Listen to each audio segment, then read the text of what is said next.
Good morning. Today is day 92. Wow, we're moving into faith over fear. And day 92 is fear is not from God. 2 Timothy 1 verse 7 says for the spirit God gave us does not make us timid, but it gives us power, love, and self-discipline. Now, we closed out last month with this verse because this is a doorway into everything that we're about to build. The spirit that God gave us does not produce fear. If fear is running our lives right now, and for most of us it is, we need to recognize where it's coming from. It's not from God. Okay, that doesn't mean fear is not real. It is real.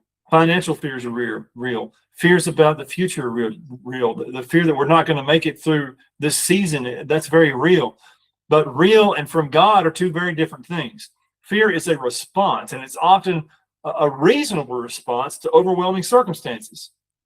But it's not supposed to be the driving force behind our decisions. God gave us power instead of fear. Power to face what's in front of us. Love instead of anxiety. Love that casts out fear because it's grounded in who God is and how he feels about us. Self-discipline instead of panic. The ability to think clearly and act wisely, even when everything around us is screaming that we should fall apart. 1 John 4:18 says, there is no fear in love, but perfect love drives out fear because fear has to do with punishment. Oh, that's interesting. The one who fears is not made perfect in love. Fear has to do with punishment.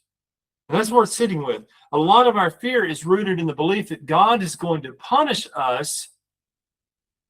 Wow, that the other shoe is about to drop, that we're about to get what we deserve. But we already established last month that there's no condemnation to those who are in Christ. So that just doesn't ring true. See, fear is a liar that sounds like a prophet. Don't let it make decisions for you today. What fear is currently making decisions in our lives that we need to replace with the power, love, and self-discipline that God has already given us? Be blessed by the best. We'll see you tomorrow.